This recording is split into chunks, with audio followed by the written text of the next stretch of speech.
we knew that if we were to mess up, that it was back to people dying again. We were in a very, very dark place, and we got out of that. I can't think really of another major peace process that's been brought to a clear fruition. This anniversary shouldn't be a victory lap. We need to look forward.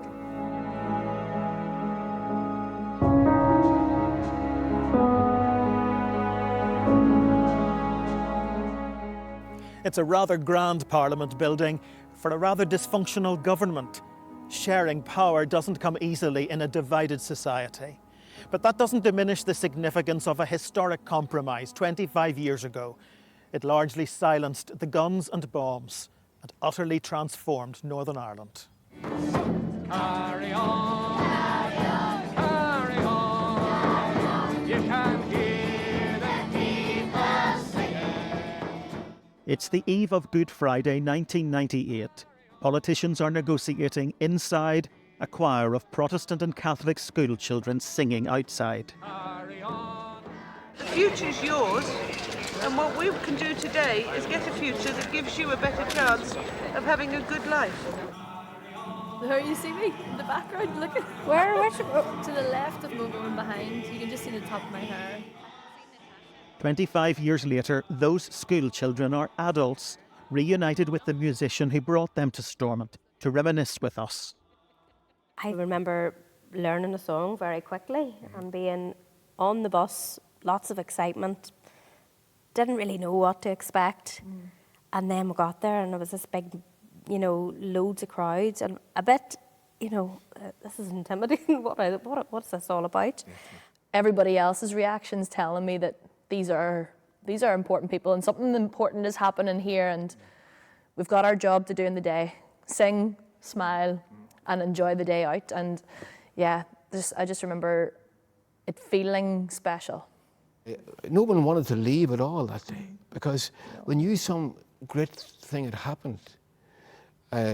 Seamus Mallon later said that to hear inside of the talks, to hear the children singing, it was a defining moment in a way because this was the future calling upon them. Northern Ireland had endured 30 years of violence. 3,500 lives lost. But IRA and loyalist ceasefires had facilitated peace talks. With the deadline for agreement fast approaching, the British and Irish Prime Ministers arrived in Belfast for one final push. A day like today, it's not a day for sort of sound bites, really. We can leave those at home, but I feel the hand of history upon our shoulder. Were there conversations you were involved in that you've never spoken about in the run-up to the agreement? Yeah, there was quite a few very private and difficult conversations. And really, part of it was trying to make sense of the opposing narratives of why we had reached this position, and then trying to bridge the gap of trust that there was between those two opposing narratives and two opposing factions. And in that, the engagement with frankly, the people of violence was important. For the first time, the British government was engaging openly with Irish Republicans, the Irish government holding meetings with loyalists. There were a good few. They were secret. They were secret. There were, even very few of my officials would have known that I had those meetings. In fact, one of them is in a venue, and I still can't find a venue. So it was so secret I can't find a venue myself. How does a Taoiseach disappear from their own delegation to go and meet with loyalists? With great difficulty. Much of the groundwork had been done by Mo Mowlam, her no-nonsense approach rather unconventional for a Northern Ireland secretary. Mo's contribution was immense because she was a complete culture shock. And, for those of us who had lived through successive, very conservative looking, very conservative, big C and small c looking men who were secretaries of state for Northern Ireland. A lot of them decent folk, but, they were archetypal British politicians.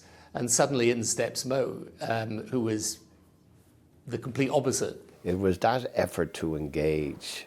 Like it's so, we've all seen a lot of Secretary of States come and go, and it was hard to see someone that would come in and plonk the legs up on the table and throw the hairpiece off and bang the table and kick doors, and it was unusual to say the least. And the world's media descended on Northern Ireland in anticipation.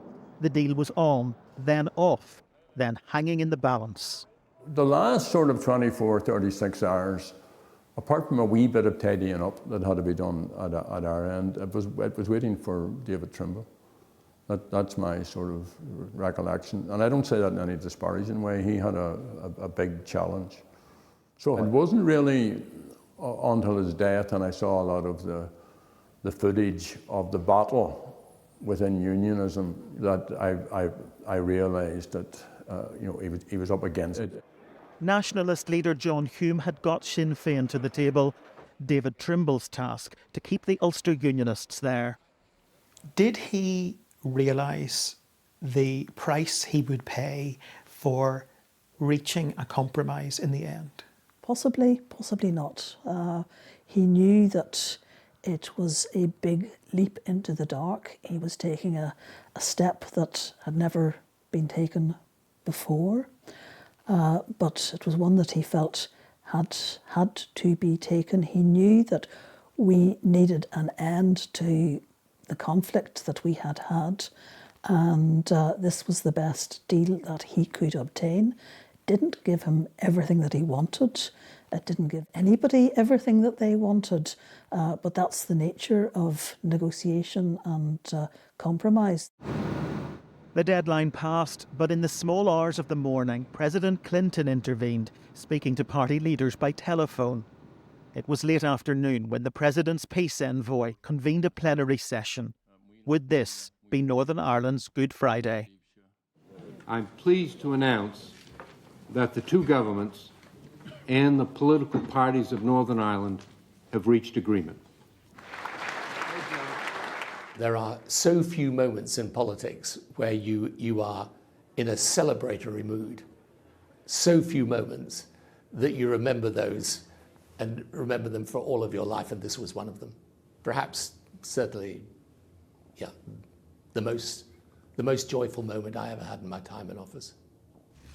After a 30-year winter of sectarian violence, Northern Ireland today has the promise of a springtime of peace. The agreement that has emerged from the Northern Ireland peace talks opens the way for the people there to build a society based on enduring peace, justice, and equality.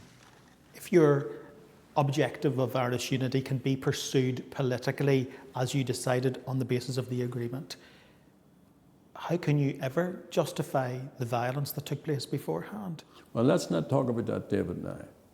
Fact is, it happened. It's over. It's finished.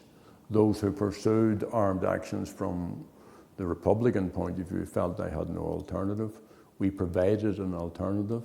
They embraced that alternative. The IRA went away.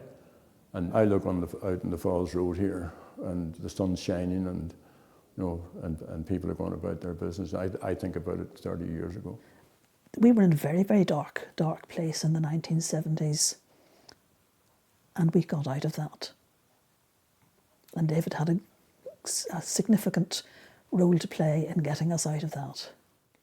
How proud are you of David and his legacy? I am exceedingly proud, yes. Prisoners were released early and terrorists agreed to decommission weapons. Northern Ireland would have its own power-sharing government and would remain part of the UK until a majority voted otherwise.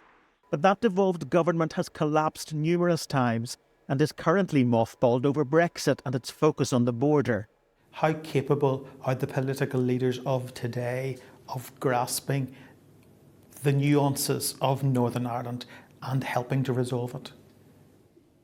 The best thing for political leaders today is to remember, if they think the peace has been a good thing, it only came about because of leadership.